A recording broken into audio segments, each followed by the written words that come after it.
Hello everyone, how are you today? I really hope you're having a great day so far.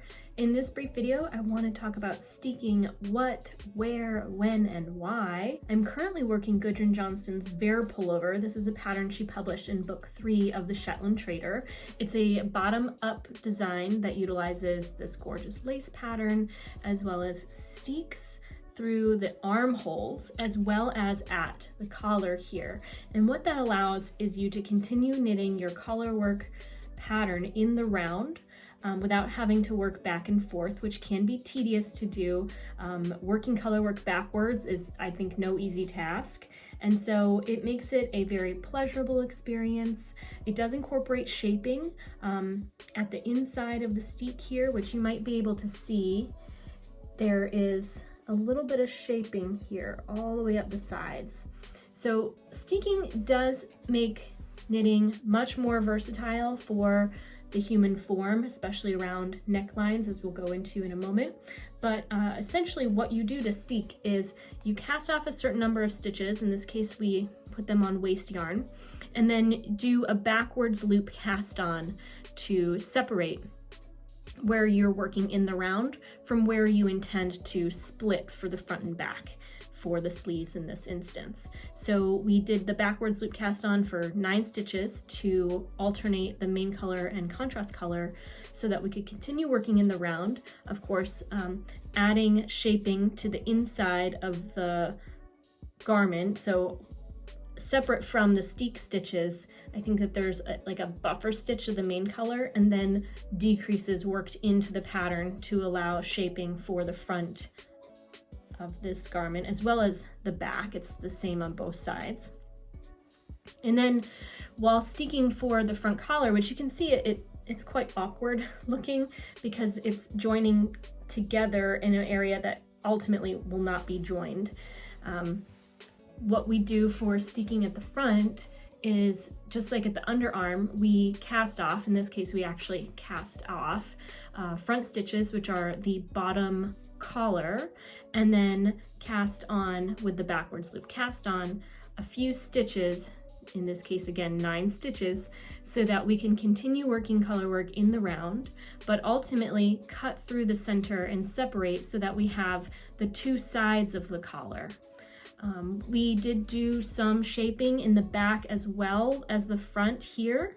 I've already joined the front and back pieces together, and there were a few rows of short rows to bring this together at a little bit more of an angle. You can see the colorwork motifs of the front and back along the outer edge are a little closer together than the colorwork motifs of the front and back closest to the collar. What I intend to do next is pick up the stitches for the collar while the steek is intact, and then simply cut through this center stitch here to separate the right and left sides of the front collar. Now I am working this with Jamesson Smith's 2-ply jumperweight yarn. It's a woolen spun yarn, so it's very toothy, as they say, and that toothiness to the yarn allows steeks to hold themselves together quite nicely.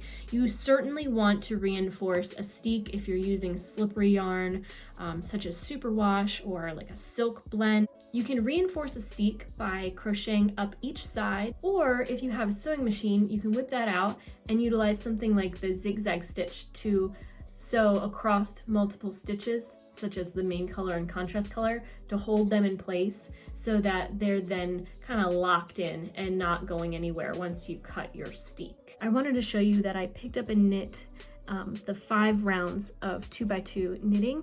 I'm about to cast off for the collar, but I wanted to show you first, while I had my knitting needles in the collar, that I still have not yet cut my steek.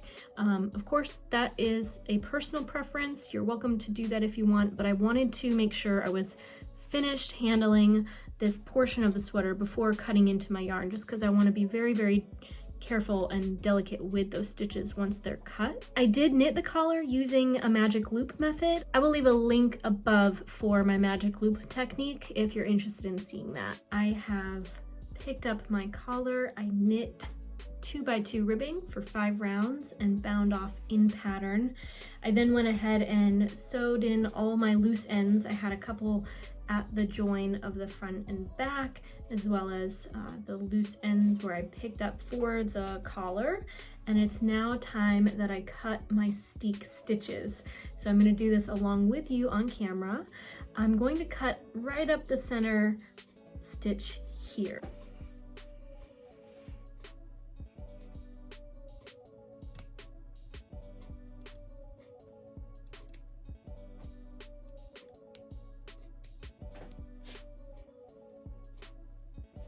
And here she is, all finished. I'm gonna give this a steam block so that it sets the stitches a little bit nicer.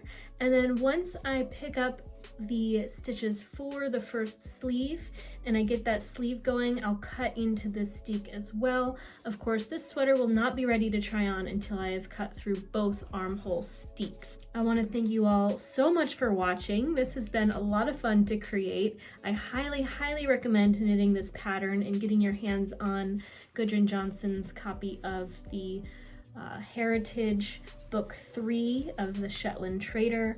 I adore all of the designs that she's published in this spectacular book, and I can't wait to cast on another project of hers.